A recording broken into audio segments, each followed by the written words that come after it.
بله سلام علیکم آقای باقری بفرمایید. سلام. سلام و رحمت الله. سلام، شب بخیر. شب بخیر آقای باقری. آقای انصاری، 1 ساعت من پشت خطم میشناسی شماره من؟ بله و همین الان احمد جان اشاره کرد که رو خط 5 شما هستید. من عمدن شما رو بدون نوبت آوردم رو خط.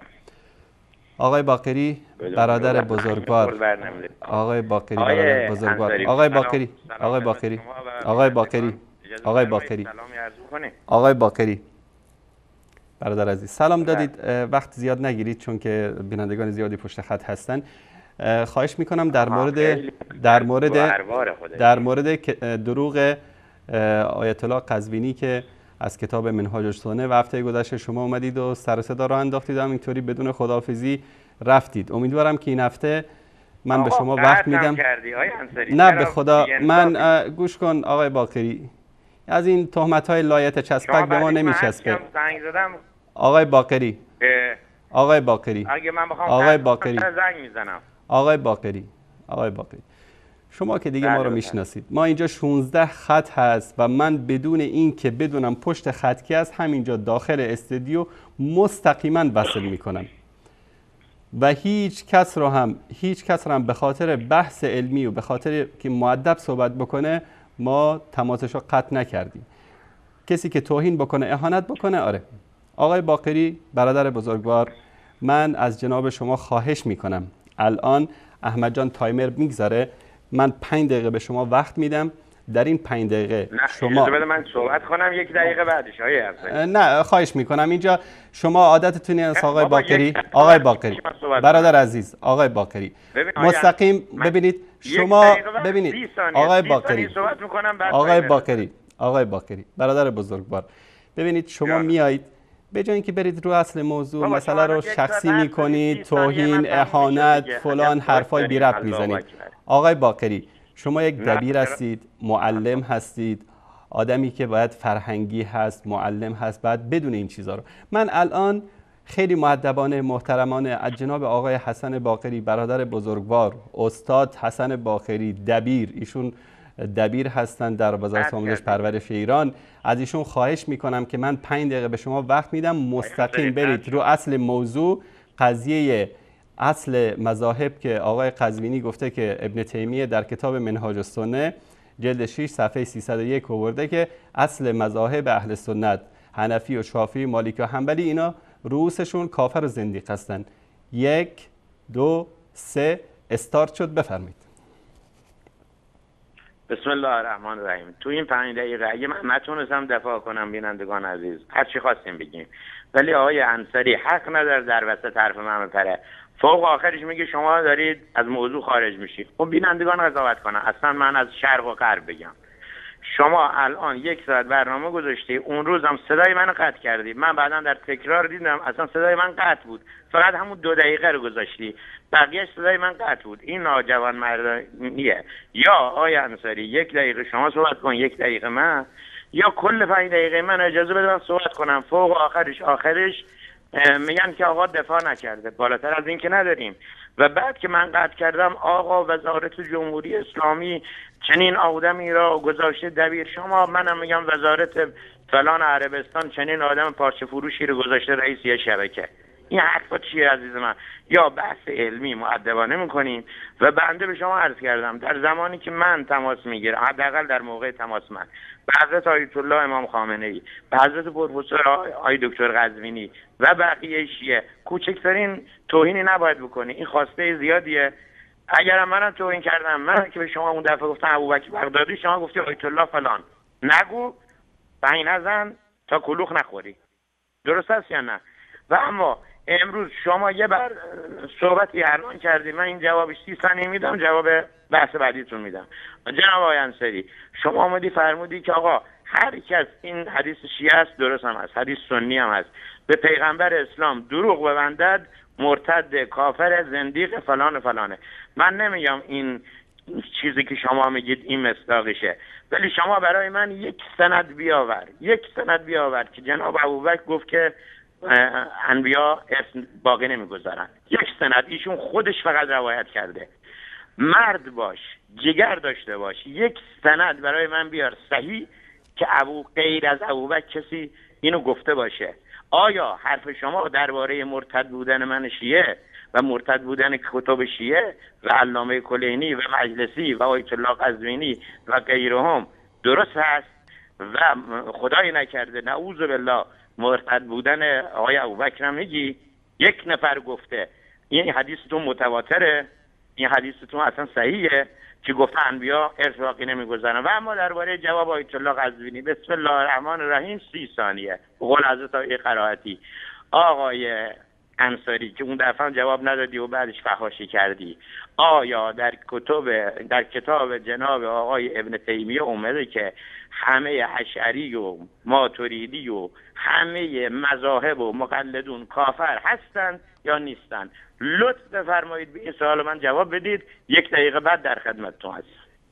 بقیه وقتم مال تو. خوش باش. آقای باقری. جانم. اول اینکه شما به اون حرفی که ما در موردش صحبت کردیم، قضیه دروغی که آیت الله قزوینی در مورد مذاهب اهل سنت گفت، پاسخ ندادید. و من یقین 100% دارم آقای باقری که نه شما و نه بزرگتر از شما اگر همه حوزه علمی قوم جمع بشن نمیتونن از این دروغ دفاع بکنن، چون که دروغ است و نیست در کتاب منهج السنه این حرفی که ایشون تهمت زده. ثانیاً آنچه که شما الان فرمودید من نمیگم دروغ است، میگم که شما اشتباه میکنید. بفرمایید بخونید در کجا گفته این حرف رو. آقای انصاری شما خوب میدونی من چی میگم، فقط شما یک جمله به من بگو این هست یا نیست در کتاب ابن تیمیه. شما گفتید که بلد نیستم. شما میگید که ابن تیمیه گفته که مذاهب اهل سنت شما بگو هست یا نیست. نیست. این چیزی که شما میگید نیست. این چیزی که ماتریدی و مذاهب و مقلدون اینا کافرن در کتاب ابن تیمیه نیست. درسته؟ مقلدین کافرن، مذاهب کافرن نیست. ماتریدی کافرن، اشعری کافرن، اینا نیست. نه، ماتریدی و اشعری بحث جداست. مقلدین و مذاهب رو چرا بهش چسبوندید؟ تو فرق میکنه آقا. قبلا همه اهل سنت یا اشعری بودن. آقای باقری الان من از شما خواستم، آقای باقری بحث علمی میخواید؟ شما به اصطلاح دبیر هستید، آدم عالم فهمیده دانشمند و به اصطلاح پای صحبت جناب آیت الله قزوینی هم کسب فیض کردید. شما بفرمایید همین چیزی که فرمودید که ابن تیمیه گفته که مقلدین و اهل مذاهب کافر هستند و اشعریه و ماتریدی، همین رو بخونید از کتاب منهاج السنه. در کجا گفته؟ اشکال نداره، من میخونم. من براتون میخونم. پس شما فرمودید چنین چیزی نیست.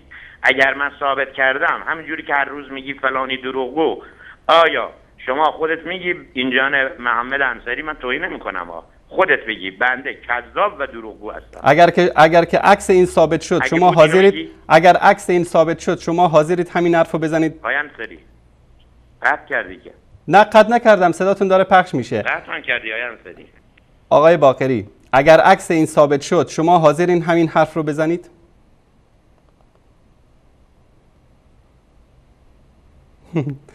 آقای باقری متاسفانه دوباره تماس قطع شد. حالا من با حسن نیت برخورد میکنم، تماس قطع شد، شما قطع نکردید، ما هم قطع نکردیم، خودش قطع شد. لطفاً دوباره زنگ بزنید و اگر زنگ نزنید احمد جان شماره‌شو بگیر، شما از اونجا زنگ بزنید بهش. الان من همه خطا رو صفر میکنم. آقای باقری دوباره تماس بگیر که در این مورد صحبت بکنیم. شما متاسفانه امیدوارم که اینطوری نباشه، اما به خاطر اینکه اصل مسئله رو میخواید پاک بکنید صورت حسابش رو، به خاطر همین چون این مطلب وجود نداره در کتاب منهاج السنه. امیدوارم که دوباره زنگ بزنید و این مطلب رو از کتاب منهاج السنه یا یکی از کتاب‌های ابن تیمیه که گفته باشه که مقلدین و اهل مذاهب کافر هستند. اگر از هر جایی از کتاب‌های ابن تیمیه این مطلب رو آوردید و خوندید، بعد من اینجا جلوی همه بینندگان همون جملاتی که شما گفتید میگم. امیدوارم این شجاعت و مردانگی رو شما هم داشته باشید که اگر عکس این مسئله رو من ثابت کردم این رو شما هم بگید. و بینندگان عزیز و گرامی، دیدید من 3 دقیقه کامل هیچی نگفتم، 2 دقیقه تقریبا هیچی نگفتم. ایشون هر چی دلش خواست گفت، توهین کرد، اهانت کرد، فلان الان هر چی، اما یک کلمه در مورد دروغ آیت الله قزوینی صحبت نکرد. و من تو هر برنامه تقریبا بیش از 3 ماه میشه تو هر برنامه اینو اعلان میکنم، بازم اعلان میکنم، یک مرد در بین شاگردهای آیت الله قزوینی اگر خودش که این مردانگی رو نداره و من یقین دارم و ثابت شده اینجا برای بینندگان عزیز، یک مرد در بین شاگردای قزوینی وجود داره بیاد و همین حرفایی رو که قزوینی در مورد ابن تیمیه گفته که ایشون سران مذاهب اهل سنت رو کافر و زندیق میدونه، از کتاب منهاج السنه یا هر کتاب ابن تیمیه که هست این رو نشون بده. من عادت دارم که هیچ مطلبی رو بی جواب نگذارم. از تأسیس شبکه تا حالا همین روش و منهج ما بوده. آقای باقری خواهش میکنم حرفای گنده نزن. یعنی وقتی گاهی اوقات من میگم که تحدی میکنم یک مرد پیدا بشه که از دروغ قزوینی دفاع بکنه، میدونم که همچین مردی در کل مذهب شیعه تا هنوز از مادر به دنیا نیامده که از این دروغ قزوینی یا دروغای دیگرش دفاع بکنه. وقتی که محمد انصاری اینطوری تحدی میکنه، تحدی مردانه است. اگر یک مرد در مذهب شیعه به دنیا اومده که از دروغ قزوینی دفاع بکنه، زنگ بزنه دفاع بکنه. بعد ادای منو در نیار که بیاد تو در مورد این حدیث اننا معشر الانبیاء لا نورث ما ترکناه صدقه، در مورد این تحدی میکنم که صحبت بکن اگر غیرت داری. باقری جان، غیرت منو بر از قزوینی بپرس که پدر سوختش در اومده. غیرت منو بر از شریفی بپرس که تو خونه نشسته دیگه جرئت نمیکنه که زنگ بزنه. و اگر بیشتر از اینم میخوای که غیرت منو درک بکنی و احساس بکنی، من در خدمتت هستم. دوستان نشون بدن این صفحه کتاب صحیح بخاری است، باب کتاب فرائض. این حدیثی که سیدنا و حبیبنا ابوبکر صدیق خلیفت رسول الله صلی الله علیه و آله و سلم، خار چشم روافض دشمنان، میفرمایند که سمعت رسول الله صلی الله علیه و آله و سلم یقول لا نورث ما ترکناه صدقه.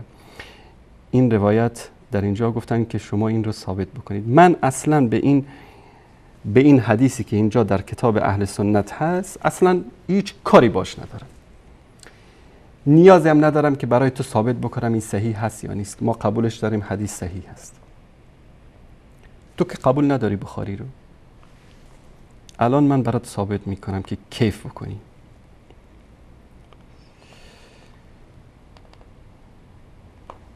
کتاب الکافی، سعی‌ترین کتابتون بعد از قرآن کریم، محمد ابن یعقوب کلینی، باب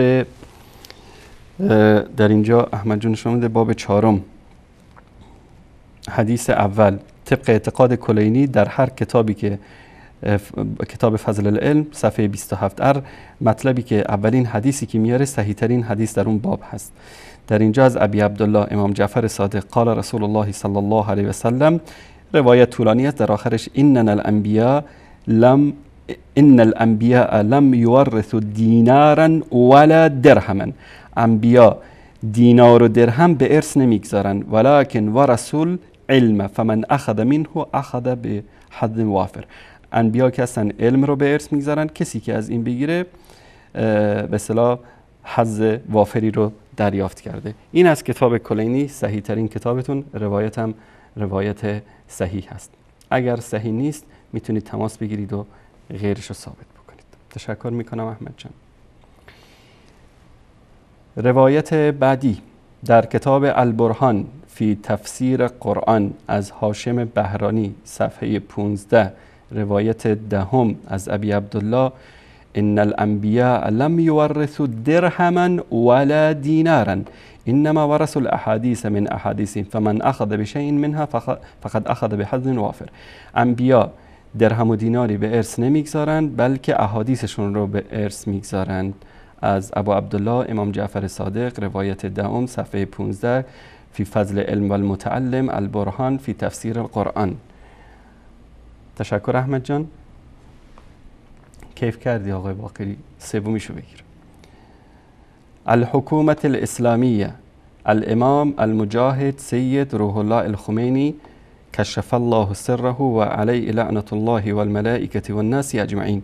صفحه 93 در روایت ابی عبدالله قال رسول الله ان الانبیاء لم یورثوا دینارا ولا درهما ولكن ورثوا العلم.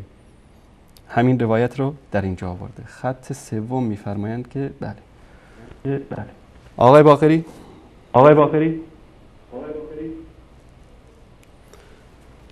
آقای حسن باقری.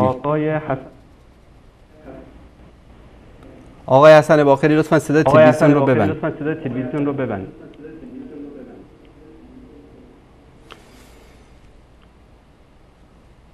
ایشون رو خط هست هر موقعی که بله گوشی رو اسپیکر گذاشته فراموش کرد آقای باقری. آقای باقری لطفاً گوشی رو بردارید. شما روی خط هستید و من دوست دارم که از دروغ آیت الله قزوینی دفاع بکنید طبق ادعایی که کردید. واقعا متاسفم. خوبه آقای باقری در اینجا در کتاب یک مطلب خیلی جالب خدمت شما عزیزان نشون بدم. اینا داد میزنن که ابوبکر رو گفت که ما انبیا چیزی به ارث نمیگذاریم، چیزی که به ارث بگذاریم صدقه است و فلان است و علان است. این کتاب کافی. احمد جان نشون بده. در صفحه 83 باب 68 علی ابن ابراهیم روایت میکنه از ابی جعفر امام محمد باقر قال ایشون فرمودن النساء لا يرثن من الارض ولا من العقار شيئا. زنها از زمین و از عقار یعنی جای مسکونی خونه ساختمان چیزی رو به ارث نمیبرن. احمد جان نشون بده. اینا داد میزنن که فدک ارث فاطمه رضی الله تعالی عنها بوده. خودشون در کتاب کافی در بابی است که ان النساء لا يرثن من العقار شيئا که زنها از زمین و خونه چیزی به ارث نمیبرن. این فقه شیعه است. باب در این مورد زده، باب 67 کتاب کافی، که امام محمد باقر میگه که زنها از زمین و از عقار یا جای مسکونی خونه این جایداد چیزی رو به ارث نمیبرن، برخلاف اهل سنت، برخلاف عموم مسلمان ها. این باب زده در این مورد در کتاب کافی. چون میاد علیکی ادعا میکنید که یعنی فاطمه رضی الله تعالی عنها از عقار و از زمین چیزی به ارث میبره، اما در فقه شما این چیز نیست. آقای باقری. سلام و رحمت الله. آقای انصاری، من چند بار زنگ زدم، منم قطع نکردم. حالا انشالله که شما هم قطع نکردید. هر موقعی که زنگ زدید آقای باقری مستقیما از کنترل وصل شدید. الان شما رو من تقریبا 3 دقیقه اجازه دادم صحبت بکنید بدون تقطیع. یک کلمه من حرف نزدم، هر چی هم دلت خواست گفتی. 1 دقیقه حالا اجازه بده. آقای باقری خواهش میکنم، الان دیگه نوبت من است. من الان به شما وقت میدم که در مورد کتاب منهاج السنه که گفتید در اونجا گفته که ابن تیمیه که مقلدین و اهل مذاهب کافر هستند. بفرمایید در کجا متن عربیشو بخونید. بسم الله الرحمن الرحیم. المجموع الفتاوی ابن تیمیه جلد 4 صفحه 106. این که من دارم، حالا میخونم. شما میدونم جلوت هست، میدونی من چی میخوام بگم. و من قال انا شافعی و شر اشعری الاعتقاد قلنا له هذا من الازداد لا بل من الارتداد. هر کس بگوید من در فقه شافعی هستم و از نظر کلامی اشعری هستم، اینها ممکن نیست. اعتقادی و ضد هم هستند. اعتقاد. بلکه اعتقادی. هر کس این اعتقادی داشته باشه مرتد است. مجموع فتاوای ابن تیمیه شافعی ها همشون الان تمام شافعی ها طبق نظر ابن تیمیه مرتدن. چرا؟ چون هم شافعی ها از نظر فقهی شافعی هستند ولی از نظر کلامی چی هستند؟ یا اشعری هستند یا ماتریدی یا اهل حدیث یا هرچی. یا مثلا خیلی از اهل سنت حتی حنبلی هستند، اعتقادی هستند، اهل حدیث هستند، یا حنفی هستند، از نظر اعتقادی ماتریدی هستند. الان همه اینها جناب انصاری طبق نظر ابن تیمیه یا ماتریدی هستند یا اهل حدیث هستند یا اشعری. بله. خب اینا آیا مرتدن، جهنمی هستند؟ خب ادامهشو بخونید. خب جواب شما رو ادامهشو بخونید. ابن تیمیه همینجا جواب شما رو داده. بخونید ادامهشو. اصلا ابن تیمیه جواب نمیخواد بده. جوابش دیگه سفسطه‌ایه. آقای حسن باقری، آقای محترم، ادامهشو بخون. جوابش همونجا داده. ادامهشو بخون. آقای محمد انصاری شما همین جواب بده. جواب برادر عزیز و بزرگوار، ادامهشو بخون. جوابش همونجا داده. خب ادامهش چی گفته؟ بفرمایید. ادامهش گفتن ما منظور اون کسی هستی که ماتریدی یعنی چی؟ اشعری یعنی چی؟ نه اینو میخوای بگی؟ نه دیگه. نه اینو نگفته. آقای محترم، آقای باقری. آقای انصاری شما ماتریدی هستی یا اشعری خودت؟ من مسلمان محمدی. خدا خیر. نه یا ماتریدی هستی یا اشعری یا سنی یا وهابی. نه ماتریدی هستم نه اشعری. من حرف ابن تیمیه رم در اینجا 100% بلکه میلیون درصد تایید میکنم. الان من از شما یک سوال میپرسم آقای باقری. یعنی آقای باقری بس عوض نکن. آقای باقری شما الان ابن تیمیه رو ادامه بحث رو نخوندی، در ادامه جواب داده. اصلا نمیتونی ادامهشو بخونی. چون که حرف ابن تیمیه خیلی آقای محترم، آقای حسن باقری، من از شما الان گفته که کسی که بگه که من در فقه شافعی هستم و در اعتقاد اشعری هستم، ابن تیمیه میگه که این از تناقضات است بلکه ارتداد است. بله. درسته گفت. یک سوال آقای حسن باقری، امام شافعی اشعری بوده؟ امام شافعی اشعری بوده. از نظر کلامی چی بوده؟ امام شافعی اشعری بوده یا نبوده؟ اشعری بوده. امام شافعی در کدوم سال به دنیا آمده؟ امام شافعی اشعری بوده. در کدوم سال؟ من میگم امام شافعی در کدام سال به دنیا آمده؟ امام شافعی در کدوم سال به دنیا آمده؟ سال 150. نمیدونم. 150. 148. 150. خب ابوالحسن اشعری در کدام سال به دنیا آمده؟ شما میگه اشعری مثلا 30 سال بود. نه آقای باقری جواب من رو بده. آقای باقری ابوالحسن اشعری در کدام سال به دنیا آمده؟ شما بفرما. 260. 61. 260. خب میخوای بگی 100 سال فاصله شد. 100 سال فاصله. الان امام شافعی و امام ابو حنیفه و امام احمد و امام مالک همه اینها کتاب در باب عقیده دارن. متوجه هستی؟ مثلا در مذهب احناف کتاب فقه اکبر هست در باب اعتقاد، کتاب عقیده طحاویه هست در باب اعتقاد. الان یک انسان احمقی بیاد بگه که من حنفی هستم در فقه، در اعتقاد ماتریدی هستم، به اون میگیم آقا جان تو عقل داری، شعور داری. امام ابو حنیفه در سال 80 به دنیا آمده.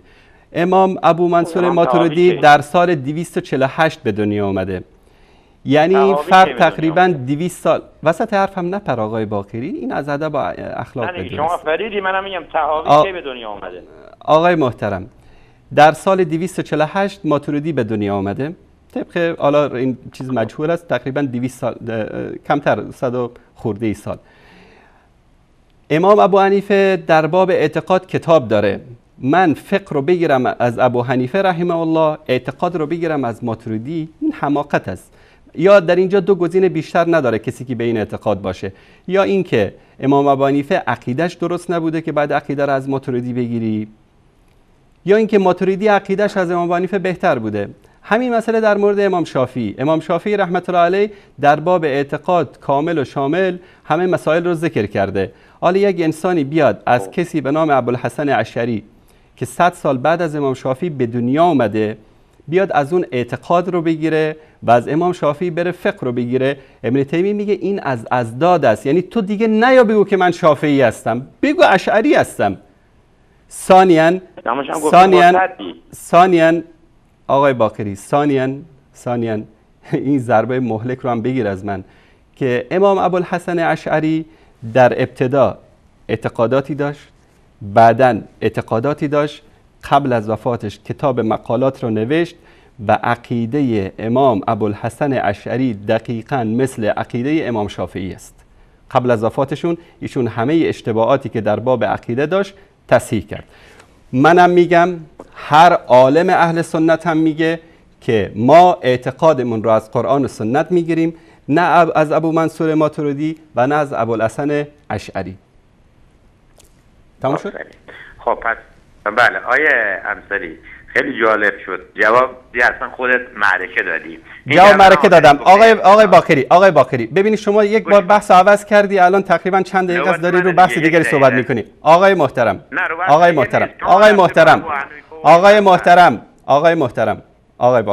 شما ادعا کردید، صداتون هم هست، میتونم همین الان پخش بکنم که ابن تیمیه گفته که مقلدین و مذاهب کافر و زندیق هستند. در کجا گفته؟ وقتی گفته اشعری ماتریدی بل ارتداد میفهمی یعنی چی؟ یعنی آقای محترم این جواب من نشد. این جواب من نشد. در کجا گفته؟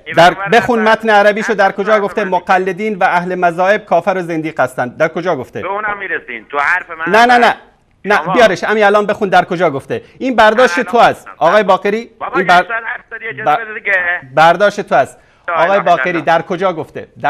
بخون اولین متن رو بخون. والله قسم میخورم جلوی همه بیننده. آقای باقری بذار با ادب و با اخلاق این تماسمون پایان بیابه. خوبه؟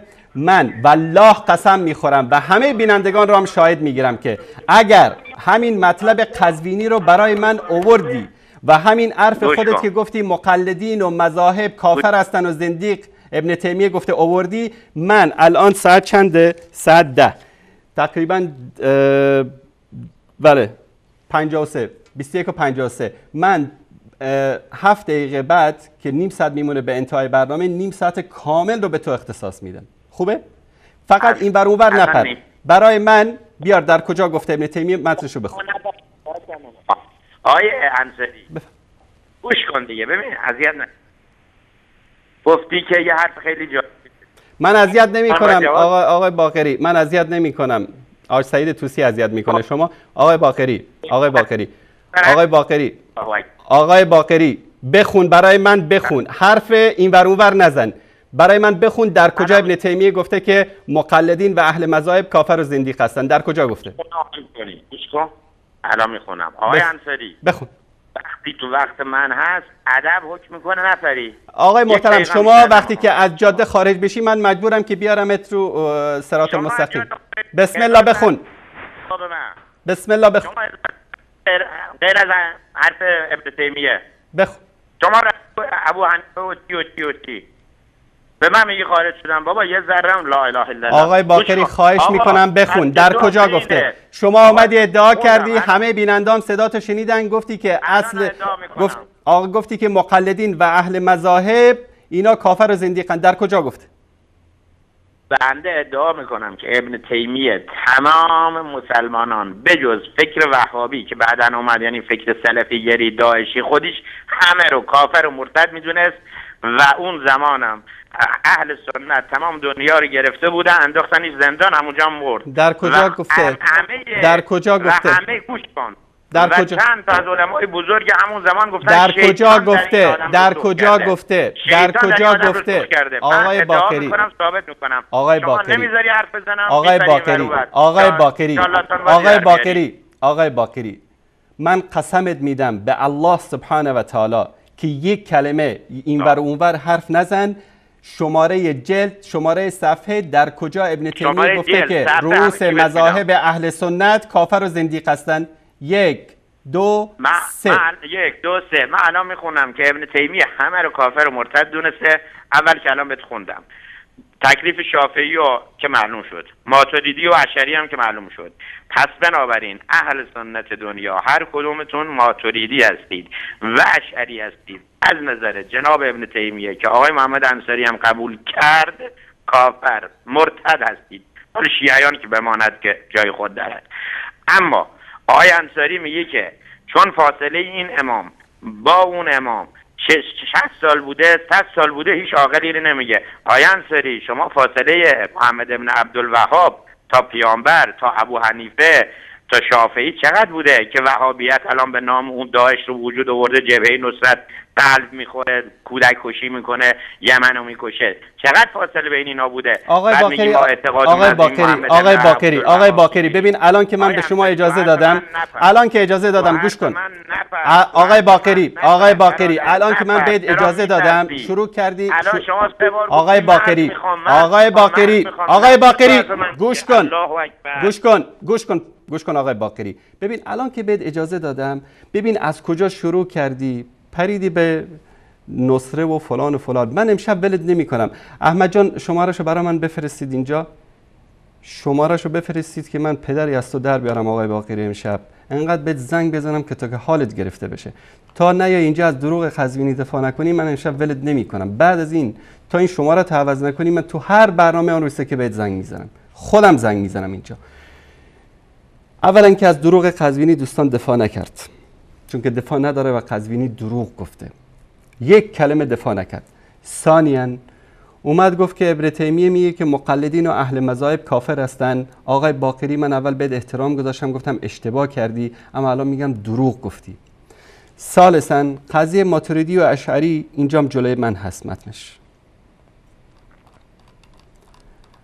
در کتاب مجموع الفتاوا جلد 4 احمد جان نشان بده. در اینجا میاد قضیه علم کلام و مسئله اشعریه و کرامیه و کلابیه و اینا رو مطرح میکنه. بعد صوفیه و مالکیه و شافعیه و حنبلی و این مسائل رو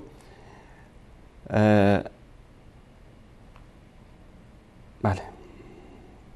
در اینجا هم علمای شافعی و حنبلی و مالکی و حنفی اینا هیچ کدومشون ماتریدی و اشعری نبودن.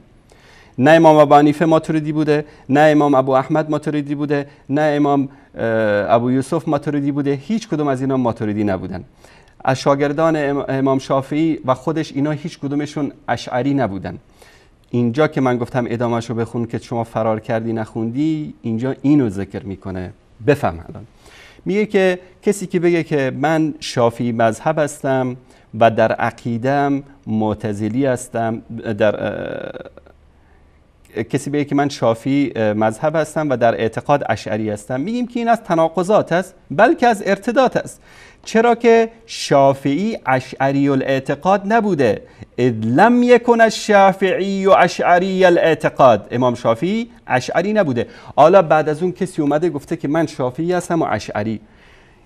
این برمیگرده به خودش. پس این شافعی نیست، اشعری است. نباید بگه شافعی است. حرف ابن تیمیه اینه، حرف عاقلانه و منطقی است که این امثال شما درک نمی کنید این چیزها رو. آقای باقری حتی گنده ترت هم درک نمی کنه اینا. میگه که به خاطر اینکه شافعی اشعری نبوده و کسی که بیاد بگه که من حنبلی هستم در فروع، معتزلی هستم در اصول، به او میگیم که تو گمراه شدی از راه راست. میکنی به خاطر اینکه احمد معتزلی در دین و اجتهاد نبوده. و همچنین در مورد مالکیه که قضیه اشعری و همین مسائل کلا اینجا همه رو توضیح میده که چرا این حرف رو زده. واقعا حرفی است که حرف منطقی و عاقلانه است. در اینجا کلا این چیزی که من تیره کردم همه اینو میاد توضیح میده. و اصحاب مذاهب که مذاهب اربعه اهل سنت باشه، هیچ کدوم از ائمه این مذاهب و شاگردان این ائمه بزرگوار نه ماتریدی بودن نه به اصطلاح اشعری بودن. حتی خود امام ابوالحسن اشعری هم در آخر عمر برگشت به اعتقادات امام شافعی رحمت الله علیه. تا یک عده که تعصب دارن تا امروز میان میگن که ما ماتوریدی هستیم و از این چیزمون هم دست بر نمیداریم، ما به اصطلاح اشعری هستیم و از این اعتقادمون دست بر نمیداریم. این دیگه از تعصب و جهالت است. با انسان متعصب و جاهل شما دیگه اصلا نمیشه باش بحث کرد. تعصب به چشم انسانو کور میکنه و ما اینجا بنابراین نداریم که بگیم والله فقط شیعه هستن گمراه هستن. هر کسی که متعصب باشه، جاهل باشه، همین اعتقادات خرافی رو داشته باشه، ما بهش میگیم که این آدم از راه راست گمراه شده. دوستان عزیز، همونطوری که مشاهده کردید آقای باقری از دروغ قزوینی دفاع نکرد، ادامه بحث ابن تیمیه رو نخوند، مقلدین و مذاهب رو گفت ابن تیمیه کافر میدونه، این رو از کتاب‌های ابن تیمیه نیاورد که بخونه و دروغ‌های دیگری که در مورد لانورس هم هیچ چیزی نکرد، در حالی که من از سندهای دیگری هم داشتم که در اینجا میتونستم که خدمت ایشون نشون بدم. قضیه ارث نبردن زمین، یک چیز دیگه هم نشون بدم در این کتاب از سنن تاریخی فی القرآن سید محمد باقر الصدر، این را در صفحه 188 این معاشر الانبیاء لا نورث ذهبا ولا فضة ولا عقارا، ما انبیا به ارث نمیگذاریم طلا، نقره و زمین خونه به ارث نمیگذاریم، انما نورث العلم، بلکه این علم است که به ارث میگذاریم. آقای باقری اینم خدمت شما، دیگه حواست باشه که با من از این تحدی‌های تو خالی نکنیم. ما سعی میکنیم یک تماسی بگیریم با آقای باقری.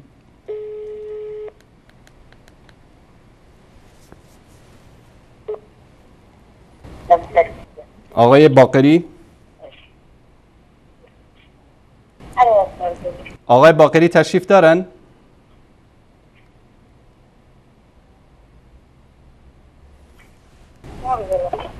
آقای باقری،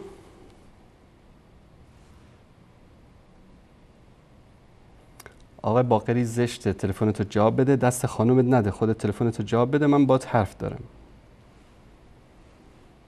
شماره مشترک مورد نظر در شبکه موجود نمی باشد. The called number is not valid.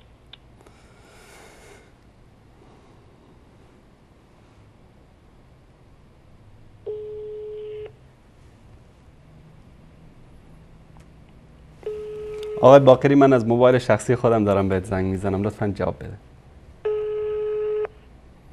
جناب آقای باقری، میدونم که شما دارید تلویزیون نگاه میکنید، لطفاً تلفن رو جواب بده. شما قرار بود در مورد دروغ قزوینی صحبت بکنید. دوستان عزیز، شماره آقای باقری است، داره تلفن زنگ میزنه اما ایشون جواب نمیده. 4 شماره آخرش هم 3489. جناب آقای حسن باقری. آقای حسن باقری، لطفاً تلفنتون رو بردارید، صحبت ما تمام نشده. شما اومدید اینجا ما رو متهم کردید که شما تماس ما رو قطع میکنید. شماره مشترک مورد نظر در شبکه موجود نمی باشد. The called number is not valid. به هر صورت یک بار دیگه برای آخرین بار ما تماس میگیریم. شماره مشترک مورد نظر در شبکه موجود نمی باشد. آقای باقری، از این بازی ها مردم بلدن، یعنی شما فکر نکن که شما میخوای سرکی کلا بگذاری. شماره مشترک مورد نظر در شبکه موجود نمی باشد.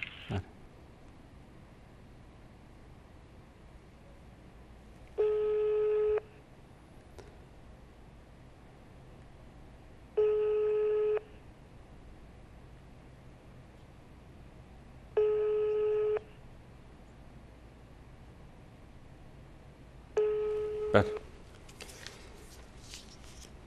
الان من تلفن داره زنگ میزنه.